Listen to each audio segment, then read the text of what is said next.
There was an old rumor that lingered around the city's underground transit system, a tale told in hushed voices between subway workers and late-night commuters. They spoke of a station long abandoned, a place erased from official maps and transit schedules. Some said it was closed due to structural issues. Others whispered of an accident, something so horrific that the city simply pretended the station never existed. Most people dismissed the legend, a ghost story meant to entertain or frighten newcomers. But for those who worked the graveyard shifts in the subway tunnels, the abandoned station wasn't just a myth. It was something they all feared.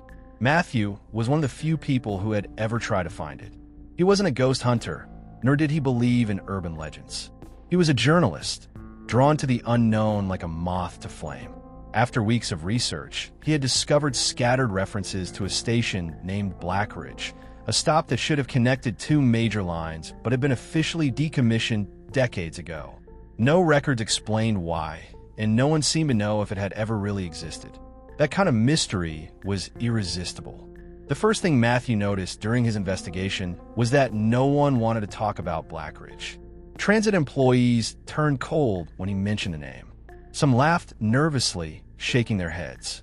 Others, particularly the older workers, just walked away without a word.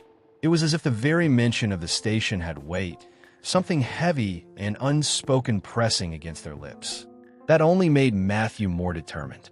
Through hours of scouring forgotten transit records, he discovered that Blackridge had been sealed off sometime in the 1970s. Official reports claimed it was due to unsuitable infrastructure, but there were inconsistencies, references to passenger complaints about strange noises, trains stopping at the wrong locations, and people disappearing. The deeper he dug, the more he realized there was a pattern of cover-ups. Something had happened down there, something the city wanted buried. Armed with a flashlight, a notebook, and a growing sense of unease, Matthew made his way to the tunnels. He planned to enter through an old maintenance corridor near an abandoned service platform. It wasn't technically illegal. He had found evidence that construction crews sometimes accessed those old tunnels, but the uneasy silence of the underground made his skin crawl. The usual hum of the city's transit system seemed muted, as if something was absorbing the sound. After an hour of careful exploration, he found something strange, an unmarked passageway. It was a narrow corridor, just wide enough to walk through, its walls covered in decades of grime and forgotten graffiti. The deeper he walked, the more the air changed, thick, damp, and laced with the unmistakable scent of something long dead. He ignored the chill creeping down his spine and pressed forward. Then he heard it. At first, it was faint, an unnatural screech echoing from deep within the tunnels. It wasn't the familiar sound of subway grinding along rusted tracks. It was sharper. Wrong. Matthew stopped, heart hammering as the noise grew closer. Then came the wind, a sudden rush of stale air pushing through the corridor, as if something enormous had just passed by. That's when he saw the lights. They flickered in the distance. Headlights. A train was coming. But that was impossible. The line wasn't operational. There were no scheduled trains at this time of night. And yet, as the tunnel trembled, Matthew saw the unmistakable glow of an approaching subway car. He pressed himself against the wall, watching in stunned horror as the train slowed down and stopped. The door slid open with a mechanical hiss. The inside of the train was completely empty. No passengers, no driver, nothing. Just rows of vacant seats and an eerie, flickering light at the far end of the car. Then, before he could move, the station speakers, long disconnected and covered in rust, crackled to life. A voice, distorted and broken, whispered, "Last stop." Matthew stood frozen at the edge of the platform, his breath caught somewhere between fear and disbelief. The train in front of him hummed softly, its open doors like a mouth waiting to swallow him whole. There was no conductor, no flicker of movement inside, just the rhythmic flickering of the overhead lights, casting long, unnatural shadows against the empty seats. The voice that had crackled through the station's rusted speakers had already faded, leaving only a ringing silence in its wake. His mind raced through possibilities. Was this a test run? A forgotten maintenance train? That was the logical conclusion, yet nothing about it felt logical. This station wasn't just abandoned, it was erased. Blackridge wasn't supposed to exist anymore, and yet here it was, a secret buried beneath the city, whispering to those who dare to listen. Every instinct told him to turn back, to run up the tunnel before something unseen sealed him inside. But journalists didn't make their names by running from mysteries. If he left now, he would be left with only unanswered questions, an eerie legend that would remain just that, a legend. If he stepped inside, he would either find the truth or something far worse. The wind in the tunnel shifted, a deep, exhaling breath, as if the station itself was waiting for him to make a choice. Before he could second-guess himself, Matthew stepped forward, placing one cautious foot inside the train. The air inside was different, stale, but not in the way abandoned places often felt. It was thick, heavy, carrying an undercurrent of something metallic. The kind of air that made you feel like you were standing in a place that didn't belong to you. The lights overhead flickered erratically, and the walls, no, the windows, seemed wrong. He turned, expecting to see the tunnel outside, but instead, the windows were pitch black. Not the kind of darkness that came from underground tunnels, but a void, an absence of anything. He raised his flashlight, pointing it directly at the glass. The beam didn't reflect. It disappeared. Something moved behind him. A faint shuffle, just a few seats away. He spun around, flashlight gripped tight, but there was nothing there. The train was still empty, still abandoned, still waiting. And then, from somewhere deep in the train, a voice. At first, it was only a whisper, indistinct and crawling through the static in the air. Then it grew, a layered chorus of voices, overlapping, muttering, rising and falling in unnatural patterns. Some were frantic, desperate, pleading. Others were guttural, wrong, barely human. They weren't coming from the speakers. They were coming from the walls. Matthew took a slow step backward. The air pressed in around him, the voices growing in intensity. He could make out words now, fragments of conversations lost in time. He was just here. He was just here. He was just... Do not sit. Do not look. Do not. I want to go home. I want to go home. I want. It sees you. The last voice was clear. Too clear. And far too close. The train jolted violently, as if something massive had slammed into it from the outside. Matthew staggered, grabbing onto a metal pole for support. His breath came in short gasps, but he knew one thing for certain. He was not alone. The train had no driver, no conductor, and no destination. Yet, as Matthew steadied himself against the metal pole, he felt an unmistakable sensation, a shift in momentum. The car was moving, slowly at first, then faster, gliding through the dark like a phantom vessel on an invisible track. The station outside, the abandoned nightmare of Blackridge, was swallowed by the void beyond the windows. There was no tunnel, no walls, no city above, just an endless blackness, a yawning abyss where reality seemed to dissolve. Matthew's grip on his flashlight tightened. He could feel the rhythm of the train beneath his feet, but he had no sense of where it was taking him. And then he saw it, a passenger. At first, it was just a silhouette in the farthest seat of the train, slouched unnaturally, unmoving. The overhead lights flickered, casting brief glimpses of its form. A dark shape with limbs too long, too stiff, as if its body had forgotten how to be human. Matthew's breath hitched. That seat had been empty. He was sure of it. Hello. His voice wavered. No response. He took a hesitant step forward. The train groaned around him, metal joints straining as if the entire car disapproved of his movement. The passenger didn't stir. It sat with its back to him, its head slightly tilted, as though listening to something he couldn't hear. Matthew swallowed hard. He could turn back. He could sit down, pretend it wasn't there, wait for the train to stop if it ever did. But the pull of curiosity, of dread, was stronger. He inched closer. The figure was wrapped in something dark, a tattered coat that seemed to merge with its frame. A hood covered most of its head, but the little he could see made his stomach churn. The skin beneath the hood was wrinkled and cracked like dry earth. its texture unnatural and human. "Hey," he tried again, his voice barely above a whisper. The passenger twitched.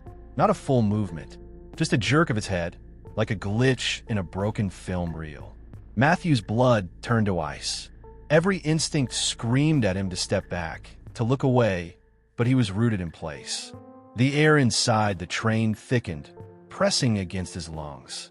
The lights flickered again, and in that brief strobe of illumination, the passenger moved. It was facing him now. There was no face beneath the hood, just a gaping hole, a mouth stretched impossibly wide, yawning into nothingness. And from that void came a sound, a whisper, 1,000 voices collapsing into one. "Sit down. The ride is long." Matthew stumbled backward, heart hammering against his ribs. The train shuddered, the walls groaning, the windows vibrating as if the void outside was pressing in, try to get inside. And then, in the next flicker of light, the passenger was gone. The train continued its impossible journey, gliding through the abyss like a whisper slipping between worlds. Matthew stood frozen in the center of the car, breath unsteady, eyes darting to every corner. The passenger was gone, but the feeling it left behind clung to the air. A presence unseen but undeniably there. The void outside the windows had changed. At first, it had been pure darkness, an endless nothing.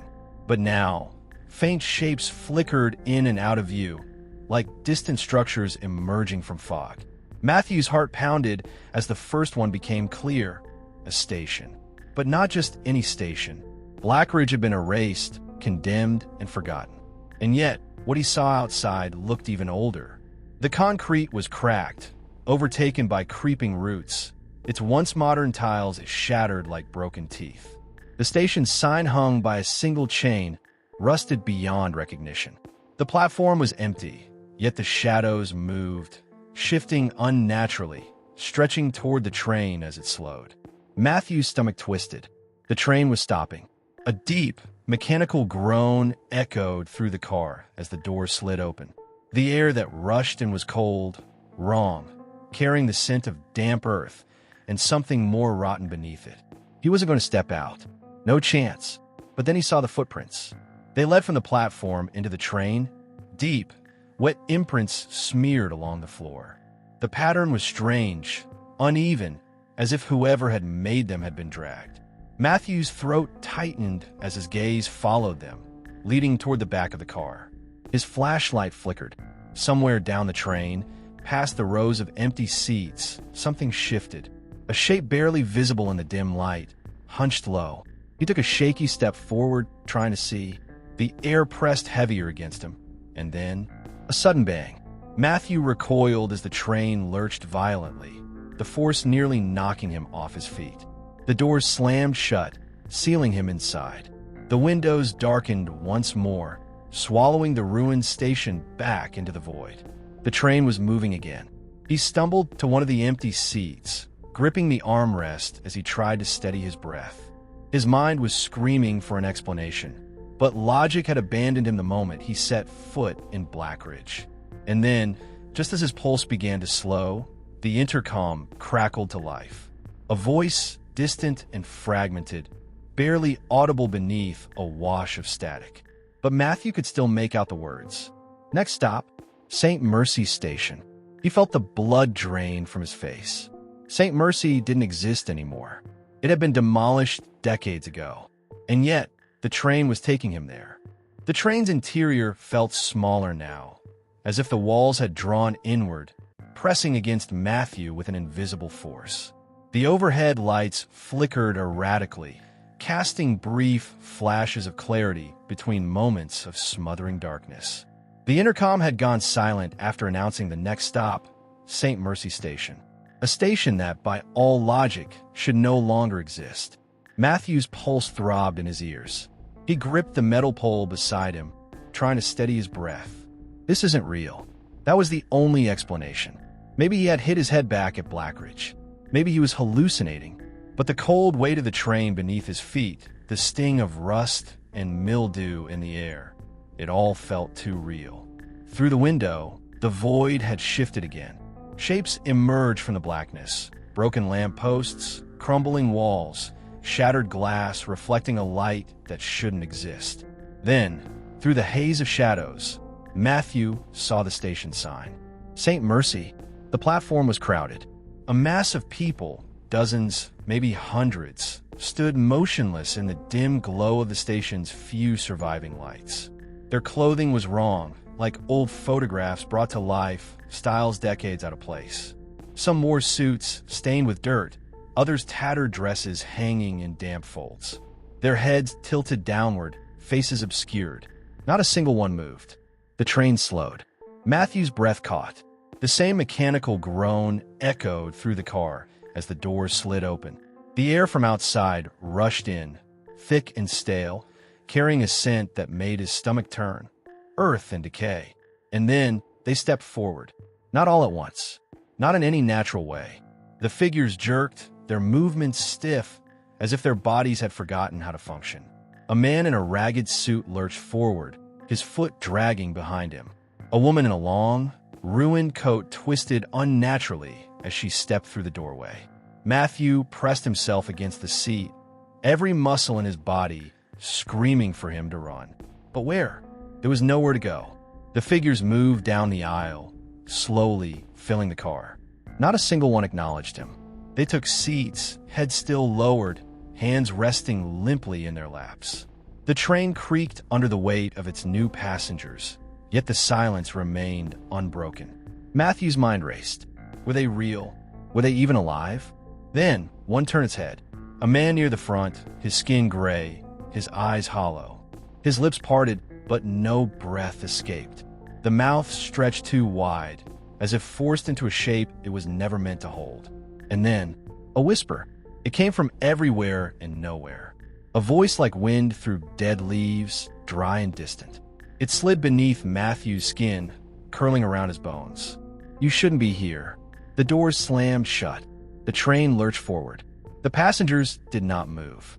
Matthew's breathing was shallow, barely there, as the train surged forward once more, swallowing St. Mercy Station into the abyss behind it. The passengers remained eerily still, their heads dipped forward like mannequins abandoned mid-motion. Their presence filled the car with a suffocating weight, an unnatural quiet that pressed against his ears. He forced himself to move. Slowly, cautiously, he peeled his back away from the seat, his limbs stiff with fear. He wasn't alone anymore, but there was no comfort in the company he kept. His pulse hammered as he studied the figures more closely. Were they breathing? He couldn't tell. His eyes locked on the man who had turned toward him, the one whose mouth had stretched open just moments before. Now his head was lowered again, chin resting against the torn collar of his suit. But something was wrong. His position had changed. Matthew was sure of it. The man's body had twisted slightly, his shoulders angled more toward him, as if shifting when he wasn't looking. A sickening thought slithered into his mind. Are they waiting for something? The train rattled through the void, its windows blackened with nothingness. But then, as Matthew shifted his gaze, something flickered in the glass. A reflection, his own, and behind him, seated figures cast in warped, distorted shapes.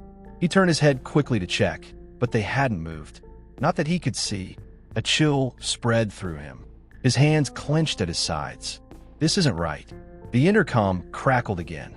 The static was louder this time, like a voice trying to push through a tunnel too narrow. The sound twisted, garbled, and warping before settling into something just barely human. Next stop, Blackridge Station. Matthew's breath hitched. No, that wasn't possible. He had left Blackridge behind. The train had taken him somewhere else, somewhere it wasn't supposed to go. How could it be circling back? His mind reeled. Was this some kind of loop? A nightmare he couldn't escape? He had no answers, only the steady, mechanical hum of the train pressing forward on its impossible route. And then, the passengers moved. Not all at once. Not in any way that made sense. But as the lights flickered overhead, their postures shifted ever so slightly. A woman in a tattered coat sat straighter. A man near the back turned his body just a fraction more toward the aisle. The whisper came again, curling through the space between them. You shouldn't be here." Matthew ran. Matthew sprinted toward the far end of the train car, his footsteps a series of hollow thuds against the trembling floor. He didn't know where he was going, only that he had to move. The unnatural silence of the passengers bore into him, their stillness far more terrifying than any scream. He refused to look back. If he looked back, he would see them move. The doors between train cars loomed ahead, the thick window revealing the next compartment. His hands flew to the handle, but it wouldn't budge. He yanked again, harder, sweat slicking his palms. Locked. His breath came in sharp bursts as he pressed his forehead against the cold glass. Through the window, the next car looked just like this one. Rows of decayed seats, flickering lights, and worst of all, more passengers. Dozens more, slouched in eerie silence, their heads dipped forward, waiting. Their presence seemed to pulse through the barrier, like they could sense him even though their faces remained unseen. A shiver clawed its way up his spine. The intercom crackled again. Next stop, Blackridge Station. The same distorted announcement, the same impossible words. But this time, something was different. As the voice echoed through the car, the passengers exhaled. It was faint, barely there, a soft, collective sigh that sent a ripple through the air, like they had all been holding their breath. Matthew staggered back. His heart pounded so loudly it drowned out the low hum of the train. Were they waking up? A soft creak came from behind him. His stomach dropped. He had been too afraid to turn before, but now he could not look. He turned. One of them had stood up. A woman in a frayed gray dress stood in the aisle, her head still bent forward, her arms hanging limply at her sides. Her posture was wrong, her body tilted at an unnatural angle, as if she hadn't yet remembered how to hold herself. The air around her seemed heavier, charged with something unseen. Then, her head snapped up. Matthew's breath caught in his throat. Her eyes were sunken pits, hollow and dark, but somehow they were seeing him. Her mouth stretched open, but no sound came. Then, another creak. Another passenger stood. Then another, and another. A ripple of motion spread through the car. One by one, they were rising. Matthew stumbled backward, slamming into the locked door. His hands fumbled against the glass. His pulse hammered in his skull. And then, the train slowed. Through the window, beyond the sea of faceless passengers, he saw it. Blackridge Station. The doors began to slide open. The train shuddered as it came to a stop, the doors sliding open with an agonizing hiss. A gust of cold air swept in, carrying the scent of damp concrete, and something else, something rotten. Matthew remained frozen, his back pressed against the locked door, his breath shallow. The passengers stood motionless, their hollow eyes fixed on nothing, their mouths barely open as if waiting for a voice to fill them. The woman in the gray dress was closest. Her body swayed slightly, like a marionette waiting for its strings to be pulled. Then, as if obeying some silent command, they began to move. Not toward him, toward the doors. One by one, their stiff bodies shuffled forward, heads still tilted downward, hands limp at their sides. They moved in a grotesque unison, feet scraping against the floor in a slow, deliberate march. Not a single one looked at him. Not yet. Matthew's fingers clenched into fists. Should he run? Should he follow?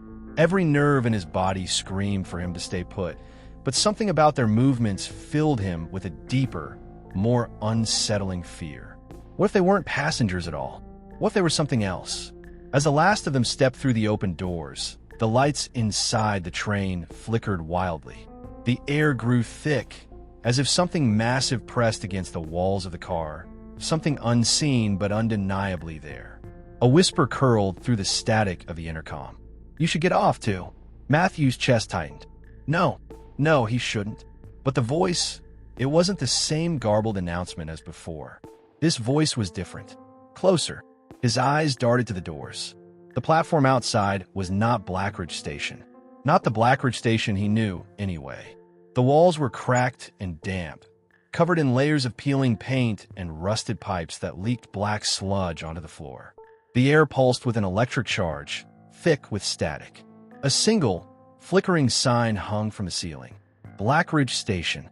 But the letters looked wrong, stretched, distorted, as though they had been scratched onto the surface by something that didn't quite understand language. A noise, a wet, shuffling scrape. Matthew's stomach twisted. His eyes shot toward the far end of the platform, where the darkness pooled thickest. Something moved in the shadows. Not a person, not like the passengers. Something bigger. He didn't have time to think. The train doors began to close. His body reacted before his mind could catch up. He lunged forward, throwing himself through the narrowing gap just as the doors slammed shut behind him. The force of the landing sent him sprawling onto the platform, palms scraping against the filthy tiles. The train let out a deep, mechanical groan. Matthew twisted around just in time to see it pulling away, its windows dark, the inside a black void that swallowed everything whole. He was alone, except he wasn't. From the far end of the platform, where the shadows curled and the air hummed with something unnatural, something was watching him. Matthew pushed himself off the ground, heart racing as he scrambled to his feet.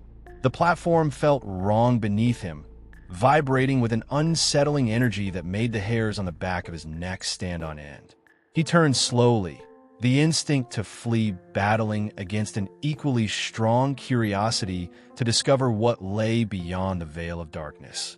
He could see the edges of the platform, illuminated by flickering overhead lights that cast elongated shadows, but the far end remained shrouded in obscurity. The low hum he had felt before pulsed through the air, growing louder with every heartbeat, filling the silence with an eerie symphony of whispers and unintelligible murmurs. Something was there. As he stepped forward, the light above him flickered violently, and he was plunged into shadow. In that moment, the world seemed to freeze around him. Matthew's eyes strained against the dark, searching for the source of the feeling that had settled in his gut, a certainty that he was not just being watched, but hunted. Suddenly, a figure emerged from the darkness. It was tall and thin, its outline almost featureless. As it stepped into the light, Matthew felt his blood run cold. The entity wore what looked like a tattered trench coat that billowed like smoke, obscuring its legs. But it was the face, or rather the absence of one, that gripped him with primal fear. Where a face should have been, there was only a smooth, pale expanse. No eyes, no mouth, nothing to identify it. Just a blank canvas that absorbed the light around it, reflecting nothing of the world. Matthew's breath quickened, and he stumbled backward, instinctively seeking the safety of the now distant train. "You shouldn't be here," the figure said, its voice a low rumble that resonated in his bones. The words seemed to echo, layered with the other whispers that filled the air. Matthew shook his head in disbelief. "I don't want any trouble. I'm just looking for a way out." His voice wavered, barely above a whisper. "There's no way out." The figure took a step closer, its movements smooth and fluid, almost graceful. "You are here because you are meant to be here." Panic surged through him. The words twisted in his mind. "No, I was on my way to what? The surface? The light? You will find no salvation above." The entity tilted its head slightly, the smooth expanse of its face somehow suggesting a grin. "Only darkness awaits you." Matthew's instinct screamed at him to run, but he felt frozen in place. There was something compelling about the creature, an unsettling allure that made him want to know more, despite every fiber of his being urging him to flee. He took a deep breath, forcing himself to regain control. "What are you?" "I'm a guardian of this place," it replied, its voice shifting like wind rustling through dead leaves. "And you, Matthew, are merely a visitor. But your presence is not accidental." "What do you mean?" Matthew demanded, feeling the weight of dread press down upon him. "I don't belong here. I just want to go home." The figure leaned closer, its featureless face hovering inches from his own. The air around them thickened, heavy with unspoken secrets. "Home is an illusion. The world you seek is but a thin veil over the truth.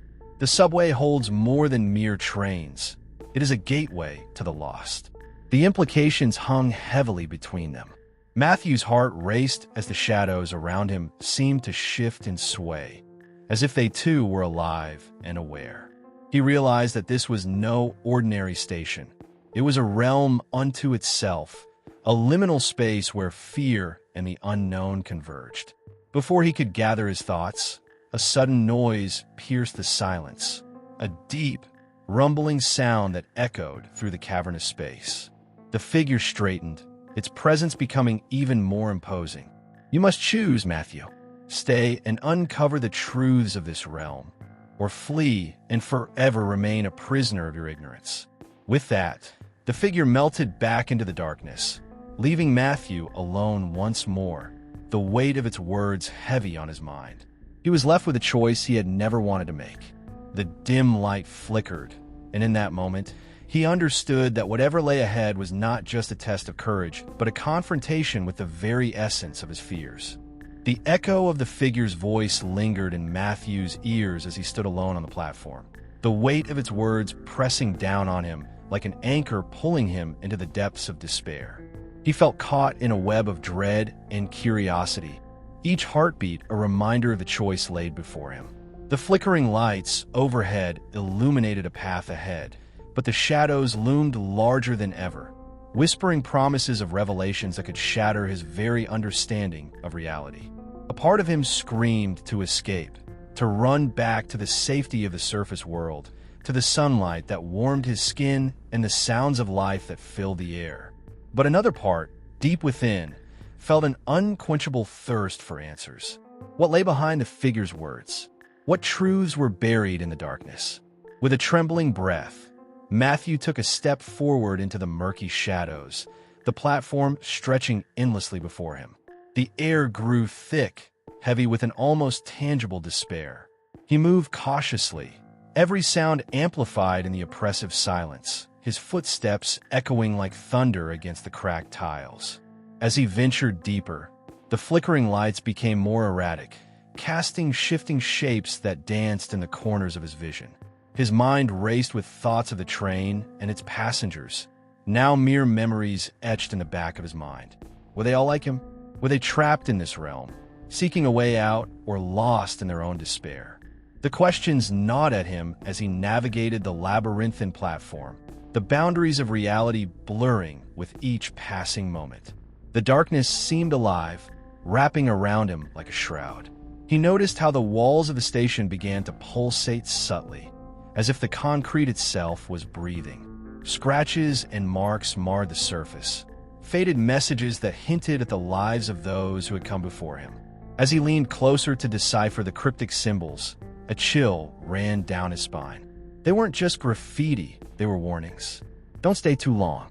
The darkness consumes. Find the light or lose yourself. The words resonated with a chilling urgency, and he felt a surge of panic. He needed to move. The Guardian's presence hung over him like a shadow, and he had the unsettling sense that something was watching, waiting for him to falter. Yet, with each step deeper into the abyss, he couldn't shake the feeling that he was being led somewhere, that the darkness itself had a purpose. Suddenly, he heard it again, the deep, resonant rumble that had echoed moments before. This time, it was closer, reverberating through the ground beneath him. The air vibrated with a palpable tension, and he turned to find the source. At the far end of the platform, a faint glow began to emerge from the shadows, a beacon cutting through the consuming darkness. With renewed determination, Matthew approached the light, each step feeling like a defiance against the unknown. The glow flickered, revealing a narrow tunnel that branched off the platform, leading deeper into the subterranean labyrinth. He hesitated for a moment, his instincts screaming that this could be a trap, but the pull of the light was irresistible. He stepped into the tunnel, and the world shifted around him. The light grew brighter, illuminating the rough-hewn walls that seemed to pulse with life. Strange symbols glowed faintly alongside the tunnel, casting shadows that danced in rhythm with his heartbeat. As he moved forward, the whispers grew louder, a cacophony of voices overlapping in an incomprehensible chant, drawing him further into the depths. Find the truth, they seemed to urge, each voice distinct yet blending into a haunting melody. Embrace the darkness. Matthew clenched his fists, battling the rising tide of fear. With every fiber of his being, he pressed on. What awaited him at the end of this path?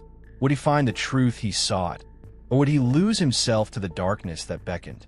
The tunnel stretched on, and with each step he understood that he was no longer just a visitor. He was part of something much larger, a reckoning that would either define him or consume him whole. As Matthew plunged deeper into the tunnel, the glow intensified, revealing more of the strange symbols etched into the walls. They shimmered with an otherworldly light, swirling in patterns that felt both inviting and menacing. The air was heavy with an electrifying energy, pulsating as if the very essence of the subway was alive. Each breath he took seemed to resonate with the thrum of the underground world, amplifying his sense of unease. The tunnel began to widen, opening into a cavernous chamber that took Matthew's breath away. It was vast, the ceiling disappearing into the darkness above and illuminated by an eerie bioluminescence that danced like fireflies in the air.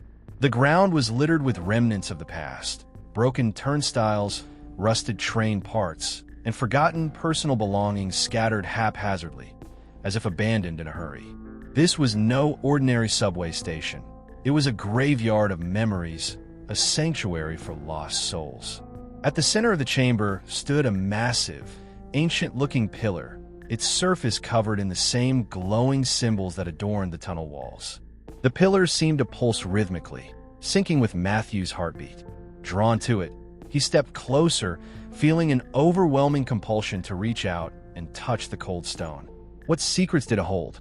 What was its connection to the shadows that lurked in the corners of this subterranean world? As he approached, a low hum vibrated through the air, resonating from the pillar itself. The whispers grew louder, merging into a single voice that echoed in his mind. You seek the truth, but truths are not always what they seem.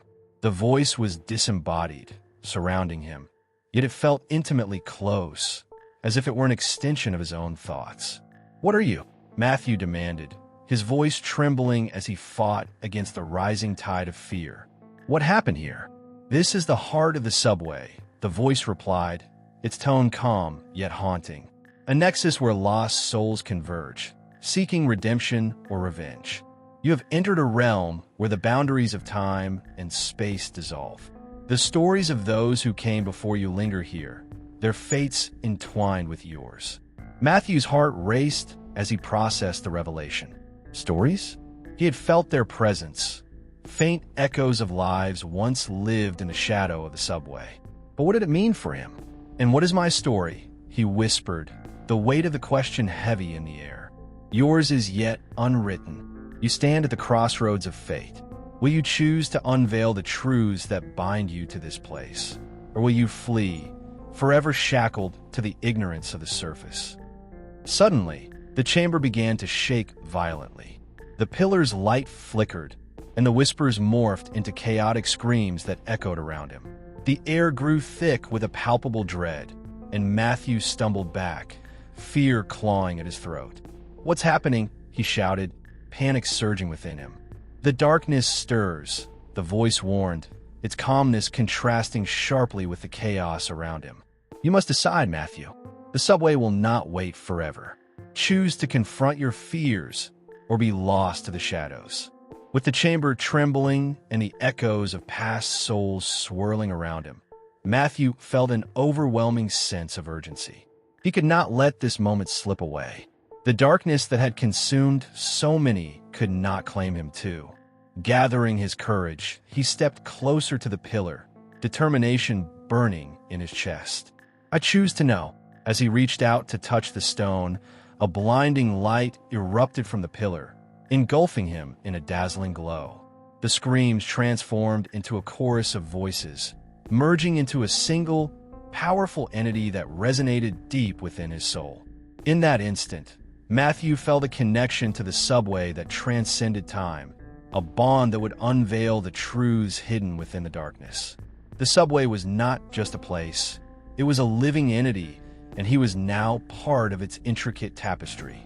In that moment of illumination, Matthew understood that he had taken the first step toward unraveling the mysteries of the subway.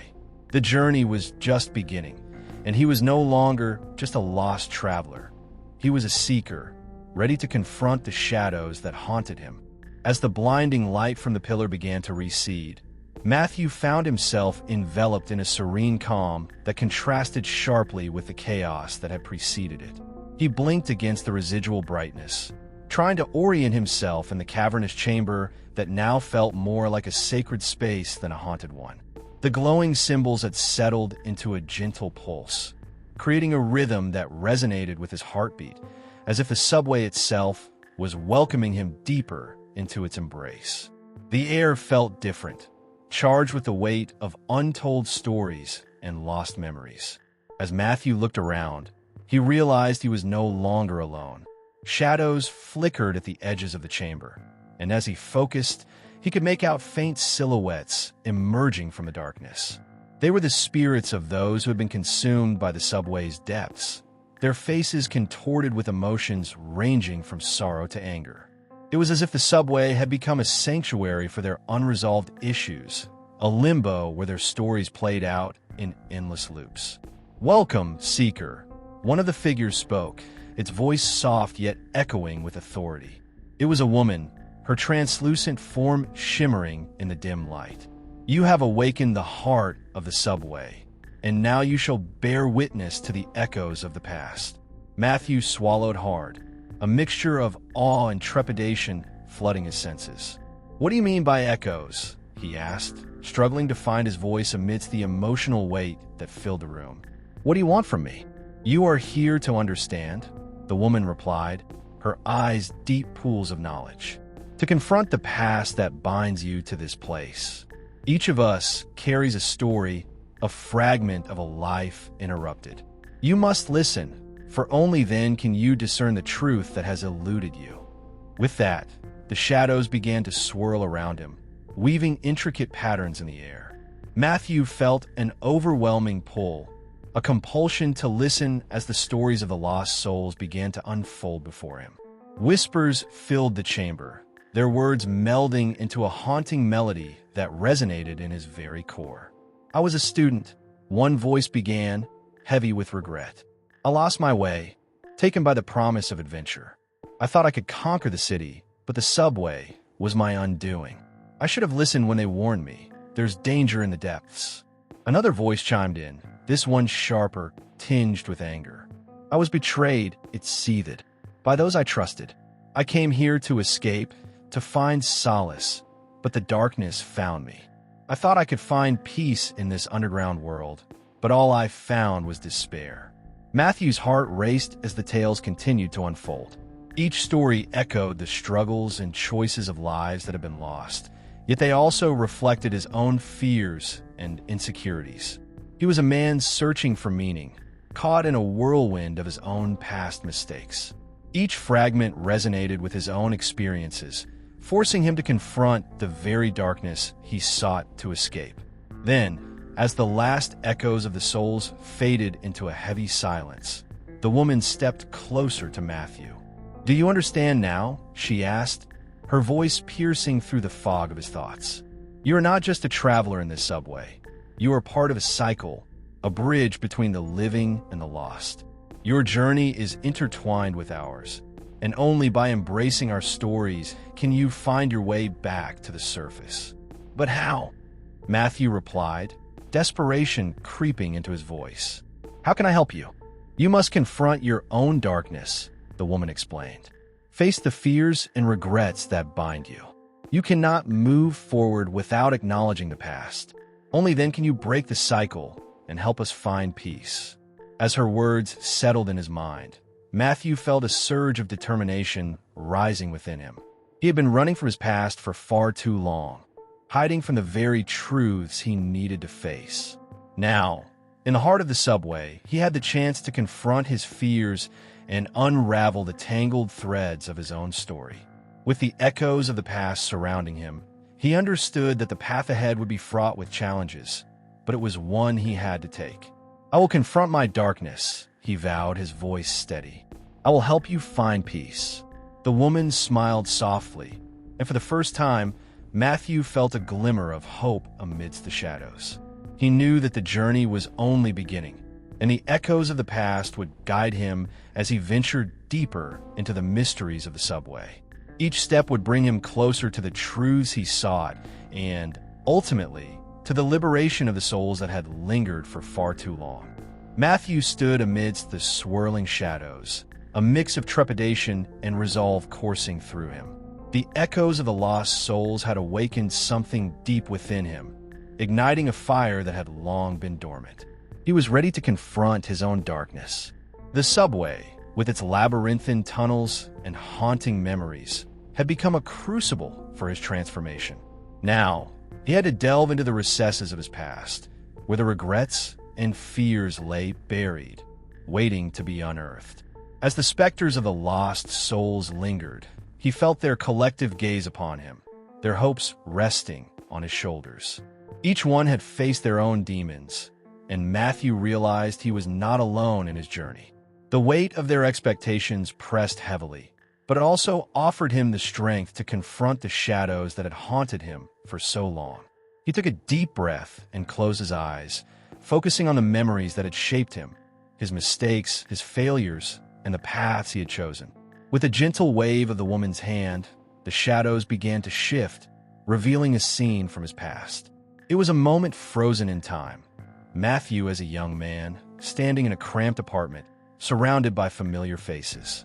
Friends he had once cherished were laughing and sharing stories, but there was a palpable tension in the air. He remembered the night vividly, the arguments, the accusations, and the ultimate betrayal that had fractured their bond. It was a pivotal moment that had set him on a path of solitude. "This is where it began," the woman said softly, her voice echoing in the cavernous space. "The night you chose to walk away instead of facing the truth." Matthew's heart ached as he watched the scene unfold. He had been so consumed by his own pain and disappointment that he had failed to see the ramifications of his actions. In his desire to escape the turmoil, he had cut himself off from those who cared for him, convinced that solitude was his only salvation. But now, watching the laughter turn to silence, he understood the weight of his choice. "You have to confront them," the woman urged, her eyes filled with empathy. "You cannot change the past, but you can seek forgiveness." As the shadows shifted again, Matthew found himself standing before the very friends he had abandoned. Their faces, once vibrant with life, were now etched with disappointment and sadness. They looked at him with a mix of longing and reproach, and he felt the sharp sting of guilt pierce his heart. "I'm sorry," he whispered, the words tumbling from his lips. "I should have fought for our friendship instead of running away." "You must speak the truth, Matthew," the woman insisted, her presence a grounding force amidst the turmoil. "Let them know what you've learned. Show them you are ready to face the consequences of your past." With each word, he felt a growing sense of liberation, a release of the burdens he had carried for too long. "I was scared and angry," he confessed, his voice trembling. "I thought pushing you all away would protect me, but all it did was leave me alone. I miss you. I miss you all." The scene shifted again, revealing the reactions of his friends. They looked at one another, their expressions softening as the weight of Matthew's apology hung in the air. Slowly, the woman stepped forward, her ethereal form glowing with warmth. "Forgiveness is a powerful force, but it must be earned. You have taken the first step. Now, continue to confront the shadows." With renewed determination, Matthew plunged into the depths of his past, moving from memory to memory, each one revealing a new layer of his pain. He confronted moments of betrayal, loss, and regret, each one a reflection of the choices that had led him to this underground realm. With every confrontation, he felt a piece of himself healing, a fragment of light breaking through the darkness that had long enveloped him.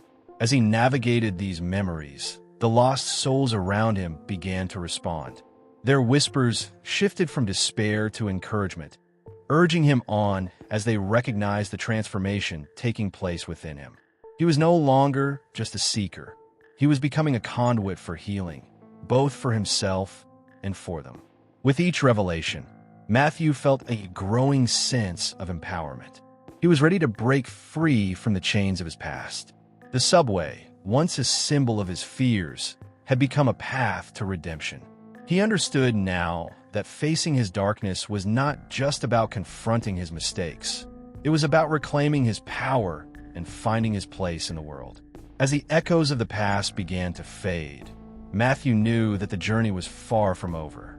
There were still shadows to confront, secrets to uncover, and souls to liberate. But he was no longer afraid. With the strength of the lost souls behind him and the light of his own revelations guiding him, he stepped forward, ready to face whatever lay ahead in the depths of the subway. The air inside the abandoned subway station grew heavier, as if the shadows themselves were thickening with unspoken truths. Matthew could feel it, the presence of something ancient, something that had been waiting for him to arrive at this exact moment. The spectral woman who had guided him through his memories now stood silent, her eyes reflecting a deep sorrow. There was still one more truth to face, one final shadow that had yet to reveal itself. The whispers of the lost souls shifted into something more tangible, a chorus of hushed voices uttering a name he had not heard in years. Elliot. The name sent a shiver down his spine. He clenched his fists, knowing exactly who they were referring to. Elliot had been his closest friend, his brother in everything but blood, until the betrayal. The past clawed at his mind, threatening to consume him before he was ready. As the shadows coiled around him, the subway transformed, morphing into a memory so vivid it was as if he had stepped back in time. He was no longer in the tunnels. Instead, he stood in a dimly lit apartment, the air thick with the scent of cigarette smoke and spilled whiskey. Elliot sat across from him, a look of guilt etched into his face. It was the night everything had fallen apart. "I didn't mean for it to happen this way," Elliot had said, his voice raw with emotion. "I swear to you, Matt, I didn't." But Matthew had heard enough. The betrayal had already cut too deep. Elliot had stolen from him his trust, his confidence, and worst of all, his future. A business deal they had been working on together, one that could have changed both of their lives, had been sabotaged by Elliot's greed. And instead of coming clean, Elliot had left Matthew to take the fall. In the memory, Matthew felt his younger self tremble with rage. The words he had spoken that night echoed back at him now, bitter and venomous. "You were my brother, Elliot," he had said, voice shaking, "and you ruined everything." He had turned away, slamming the door behind him, severing the bond they had once shared, and he had never looked back. But now, standing within this resurrected moment, Matthew saw something he had been blind to before. The pain in Elliot's eyes, the regret, the silent plea for forgiveness that Matthew had ignored. Had he been so consumed by his own anger that he had refused to see Elliot's torment? The thought was like a dagger to his chest. The spectral woman finally spoke, her voice soft but firm. "You have spent so many years believing that you were the only one who suffered. But pain is not one-sided, Matthew. Are you ready to see the truth?" The subway shuddered, and another memory surfaced. But this one was different. It was not his own. It was Elliot's. Matthew watched as Elliot sat alone in a darkened room, drowning in regret. He had lost everything too: his best friend, his self-respect, his future. He had tried to make it right, but Matthew had shut him out. The realization struck like a tidal wave. Matthew had been betrayed, but in refusing to forgive, he had betrayed Elliot in return. The shadows swirled violently, the lost souls whispering in unison, urging him to choose. Hold on to his resentment, or finally let go. The weight of it all nearly brought him to his knees. He closed his eyes, breathing deeply, and when he exhaled, he whispered the words he never thought he would say. "I forgive you, Elliot." The subway trembled, and for the first time, the darkness seemed to lift. The whispers softened, their tone no longer one of sorrow, but of relief. The spectral woman smiled, the corners of her lips curving slightly. "Then you are ready for what comes next." Matthew didn't know what awaited him deeper in the tunnels, but he knew one thing. He was no longer running from his past. He was facing it, piece by piece, until there was nothing left to haunt him. The air shifted around Matthew, as if the entire subway station had exhaled in relief. The weight of his past, the anger, the regret, the guilt, had been lifted if only slightly. But the darkness around him was not done revealing its secrets. The spectral woman watched him with knowing eyes, and though she did not speak, Matthew understood. There was more to see, more to face. Ahead of him, deep within the abandoned station, something had changed. The layout of the tunnels had always seemed labyrinthine, but now, it was as if the architecture itself was rebelling against logic. A door stood at the end of the corridor, one that had never been there before. It was old, too old, its wooden surface covered in deep scratches, as though something had tried to claw its way through from the other side. Matthew hesitated. Every instinct screamed at him to turn back, to leave whatever was behind that door locked away. But he had come too far, uncovered too much. If the station had been built to hold memories, regrets, and secrets, then this door was the final gate, and he had to know what was on the other side. As he approached, the whispers started again, though they no longer carried words, just a series of sounds, an eerie symphony of hushed breaths and distant weeping. The handle was ice-cold beneath his fingers, and as he turned it, the door creaked open with agonizing slowness. The room beyond was not what he expected. It was a waiting area, or at least it had been at some point in time. Rusted benches lined the walls, and faded posters of subway safety tips clung to the peeling paint. The air smelled of damp earth and something metallic. But what unsettled Matthew the most was the fact that the room was not empty. Someone was sitting on one of the benches. The man was slumped forward, his elbows on his knees, his head hanging low. His dark hair was unkempt, his clothes tattered. And even though Matthew could only see the outline of his face, recognition hit him like a lightning bolt. It was Elliot, not the Elliot from his memories, not the young man he had once called his brother. This Elliot was broken, his skin gaunt, his presence an echo of something long lost. Elliot. Matthew's voice came out hoarse, uncertain. The figure stirred but did not lift his head. "You should not have come here," he whispered. His voice was not just a sound. It was a feeling, something that crawled under Matthew's skin like an infection. Matthew swallowed hard, his mind spinning. "I don't understand. What is this place?" Elliot finally looked up, and the sight nearly made Matthew step back. His eyes were hollow, not just empty of emotion, but physically void, deep, black pits that seemed to stretch endlessly inward. His mouth twitched into something that might have been a smile, but it held no warmth. "You should have never forgiven me," Elliot said. And as the words left his lips, the entire station trembled. Something was waking up. The door behind Matthew slammed shut on its own, the shadows on the walls rippling like living things. The room no longer felt like a waiting area. It felt like a trap, a cage, and Matthew had just stepped inside willingly. The moment the door slammed shut behind Matthew, the temperature in the room plummeted. His breath came out in a thin, white mist, curling in the still air like a ghostly thread. The walls, once merely old and decayed, now pulsed as if they were alive, shifting subtly in the dim light. The station was breathing, watching, waiting. Elliot, if it even was Elliot, remained seated on the rusted bench, his hollow eyes locked onto Matthew. There was something profoundly wrong about him, not just in the way he looked, but in the way his presence felt. He was too still, too composed, as if he were no longer entirely human. "You shouldn't be here," Elliot murmured again, his voice brittle, breaking at the edges like an old recording. Matthew clenched his fists, tried to steady himself. "I didn't come here by choice. Someone brought me back." He swallowed, forcing himself to meet those empty, abyssal eyes. "Elliot, if it's really you, tell me what happened. Why did you?" He hesitated, the question turning to stone in his throat. Elliot's lips curled, but it wasn't a smile. It was something darker, something cruel. "I never left, Matthew," he said, leaning forward slightly. "Not really, and neither did you." A low rumbling sound vibrated through the room, making the benches shake.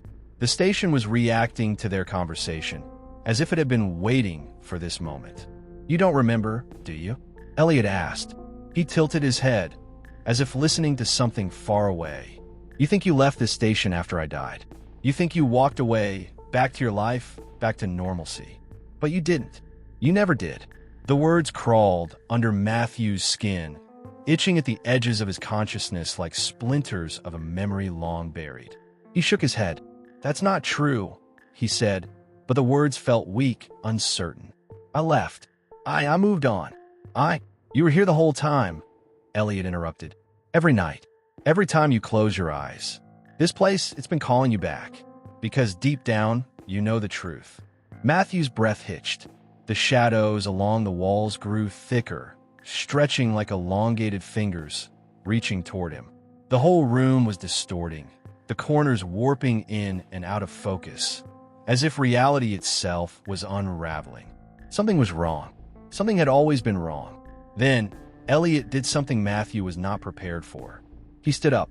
The movement was unnatural, like a puppet being yanked by invisible strings. His limbs moved stiffly, mechanically, as if he were adjusting to a body that didn't quite belong to him anymore. When he took a step forward, the entire room groaned, the air becoming dense, suffocating. "You need to remember, Matthew," Elliot whispered. His voice was shifting, distorting, becoming layered with something else. Something ancient, something hungry. Matthew's pulse hammered in his ears. He wanted to run, but his legs felt heavy, rooted in place by a growing sense of dread. The walls closed in tighter, the space becoming smaller, more claustrophobic. And then, the final piece of the nightmare fell into place. The door, the one he had come through, was gone. There was no escape. There never had been. Matthew's chest tightened as panic set in. The door had vanished, leaving behind nothing but an unbroken expanse of stained concrete. He turned wildly, searching for another way out, but the room had shifted. The benches, the rusted signs, the very walls themselves. Everything seemed misplaced, subtly different, as if the station had rearranged itself while he wasn't looking. Elliot, or the thing that was wearing Elliot's face, stood motionless, his hollow gaze drilling into Matthew. "You're starting to see it now, aren't you?" His voice carried an eerie duality, as though something else was speaking alongside him, layered beneath his words like a whisper buried in static. Matthew swallowed hard, his thoughts churning. "See what?" he managed, though his voice was barely above a whisper. Elliot tilted his head slightly, watching Matthew with an unnatural stillness. That this place isn't just a place. He took a slow, deliberate step forward. "It's a memory." Matthew took a step back instinctively, but the floor beneath his feet felt different. Softer. It gave slightly under his weight, like walking on something that wasn't entirely solid. His breath caught in his throat as he looked down. The floor wasn't concrete anymore. It was pulsing like flesh. He jerked backward, but the sensation was everywhere now. The walls trembled, veins of darkness slithering through them like cracks forming in a brittle shell. The station was alive, not in the way a haunted house might seem alive, but in a far more visceral, horrifying way. It was a living thing, breathing, shifting, remembering. Elliot's voice cut through Matthew's rising terror. "You never left, Matthew. You only thought you did. But your body, your mind..." His lips twisted into something resembling a grin. They belonged to the station now. Matthew's heart pounded. His memories, were they real? Had he actually left this place all those years ago? His mind raced through the past, but the further he tried to go, the more fragmented it became. He could remember walking away, hearing the sirens, feeling the cold air on his face. But those memories were thin, like echoes of something rehearsed rather than truly lived. Then, the realization struck him like a hammer to the chest. What if he never left? What if everything outside of this station, his job, his apartment, his life, had been nothing more than an illusion, a construct built to keep him from realizing the truth? The room around him darkened.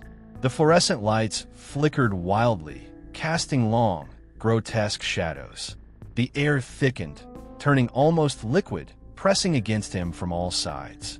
He couldn't breathe. Elliot took another step closer. "It's time to wake up, Matthew." And with that, the station swallowed him whole. Matthew's scream died in his throat as the world collapsed around him. The walls of the abandoned station weren't just closing in, they were absorbing him. The concrete melted into something warm and wet, pulling him down like quicksand.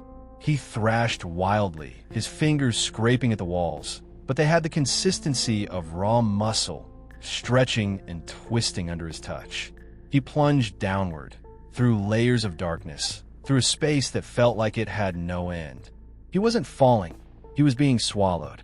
The air thickened into something rancid and suffocating. He gasped, but every breath tasted like decay, like memory rotting from the inside out. Then suddenly it stopped. Matthew landed hard, his body slamming onto a slick, uneven surface. He groaned, rolling onto his side, his hands pressing against the ground. Not ground. His fingers sank slightly into the floor, which was no longer made of concrete or stone. It pulsed beneath his touch, damp and alive, like he was lying on the inside of something's ribcage. He pushed himself up, his breath shaky, his mind reeling. The darkness around him wasn't absolute. Faint, shifting lights pulsed in the distance, red and yellow glows, like bioluminescence, trapped inside gelatinous walls. He could hear something too, a heartbeat. Not his own, but something deeper, vaster, vibrating through the tunnel like a distant drum. Panic clawed at his throat as he turned in circles, searching for an exit. There was no exit. The walls curved like arteries, stretching into tunnels that branched off endlessly into the blackness. And then he heard them. Voices. They came from somewhere deeper within the tunnels. Dozens, maybe hundreds of whispering voices speaking in overlapping murmurs. The language was strange, shifting, never settling on something recognizable.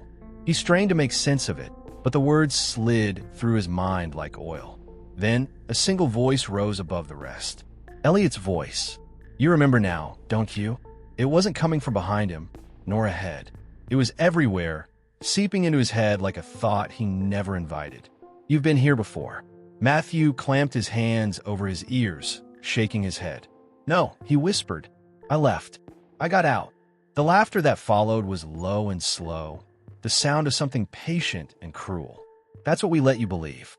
The mind is easy to trick when it's already breaking. Matthew staggered back, his foot slipping on the slick ground. His memories twisted violently, unraveling like a fraying thread. Had he ever really left the station? Had his life outside, the job, the apartment, the city, been nothing more than a dream fed to him by something ancient and hungry? And then, from the farthest tunnel, something moved. It was slow at first, a slithering, deliberate sound. Then came the wet drag of limbs, too many limbs, scraping against the pulsing walls. The lights dimmed as the thing approached, its massive shape shifting, unfurling from the tunnel like a nightmare given form. Matthew tried to run, but the tunnels twisted before him, rearranging as though the station itself was guiding him deeper. And just before the darkness swallowed him again, he understood. The station didn't remember him. It had never let him leave. Matthew's mind fractured as the truth settled into his bones like a long-forgotten sickness. He had never truly escaped. His memories, his life outside the station, were nothing more than a carefully constructed illusion, a brittle dream designed to keep him complacent while the entity that dwelled beneath fed on him, piece by piece. The walls of the tunnel pulsed as if breathing, contracting around him with every panicked step. The whispers grew louder, threading through the thick air like strands of silk. They weren't just voices anymore, they were memories. Snippets of thoughts, cries for help, secrets long buried in the station's gut. Then he saw them, the others. Figures emerged from the tunnels ahead, their movements slow, unnatural. Their forms flickered, glitching like images caught between realities. Some wore tattered remnants of old subway uniforms, their faces frozen in silent horror. Others looked like passengers, men and women who had simply stepped onto the wrong train and never found their way back. Their eyes were dark, bottomless voids, reflecting only the shifting red glow of the walls. One of them stepped forward. Elliot. He no longer resembled the man Matthew had known. His body was stretched and distorted, his limbs too long, his head tilting unnaturally to the side. But his voice remained the same, calm, patient, hungry. "You understand now, don't you?" Elliot whispered. His mouth moved a second too late, as if the sound traveled through something unseen before reaching Matthew. "This place isn't just abandoned. It's alive. It's always been alive." Matthew took a step back, his breath shallow. "Why me? Why did it bring me back?" Elliot's lips curled into something that might have once been a smile. "Because you left something unfinished." Before Matthew could ask what that meant, the ground beneath him shifted. A deep tremor rattled through the tunnels, and from the darkness beyond Elliot, something began to emerge. It was massive, a writhing, undulating mass of flesh and shadow, a mouth with no face, only teeth. Its form constantly reshaped itself, birthing and consuming limbs in an endless cycle of grotesque transformation. The station itself was its body, the tunnels, its veins, the walls, its ribs. And deep inside, trapped within its pulsing core, were the lost, the devoured. "You were supposed to become one of us," Elliot murmured. "But something kept you from completing the cycle." A memory surfaced then, something buried so deeply that it struck him like a physical blow. The door. The rusted door with the strange markings. The door he had fled through all those years ago. It had been his salvation, but now he understood. He was never meant to find it. His pulse thundered. If the door had been real, if it had given him a way out before, then maybe, just maybe, it could again. The creature let out a slow, guttural sound, the very air quivering at its presence. The walls started to close in, the tunnel shrinking, pulling him toward its gaping maw. And Matthew ran.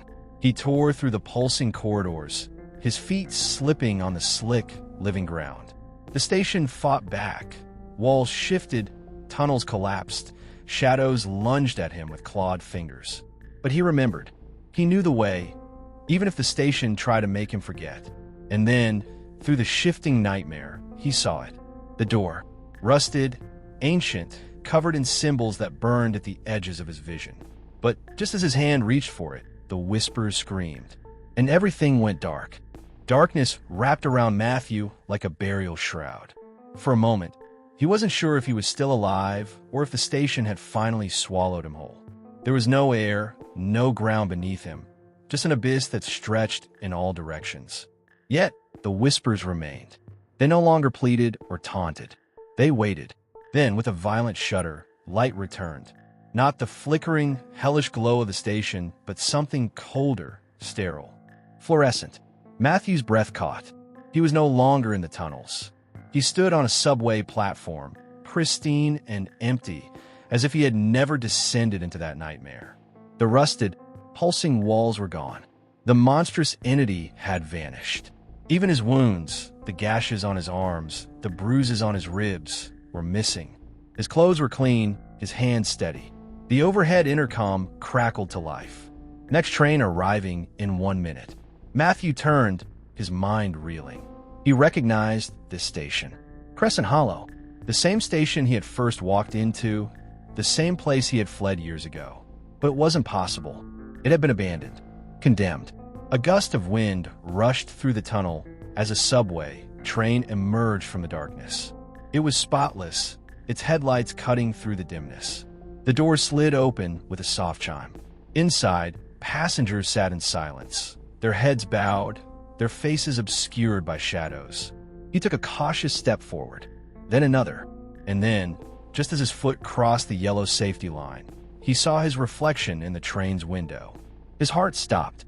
The Matthew staring back at him was not the man he knew. His face was hollow, his eyes dark pits of nothingness. His skin was too smooth, too unnatural, as if it had been sculpted rather than born. And then his reflection did something that made his blood turn to ice. It smiled, not a human smile, a knowing one. The doors began to close. Panic surged through him. He yanked himself back, stumbling away from the platform's edge. The train let out a low, mechanical groan as it pulled away, its windows distorting, stretching. And then, Just before it vanished into the tunnel, he saw them. The others. Elliot, the station workers, the lost passengers. They sat in the train, watching him, their expressions unreadable. And standing among them, at the very center of the car, was him, another Matthew, a version of himself that had boarded the train years ago. The realization struck like a thunderclap. He had never escaped. He had never left. This wasn't the real Crescent Hollow station. It was a reconstruction, a perfect illusion meant to reset the cycle. The overhead speaker crackled again. Next train arriving in 1 minute. Matthew's breath hitched. He turned to run, but the platforms stretched endlessly, warping like a mirage.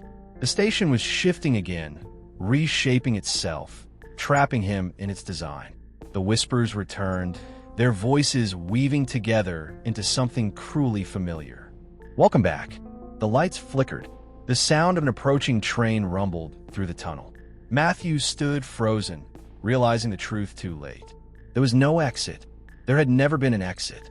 And this time, when the doors opened, he would have no choice but to step inside.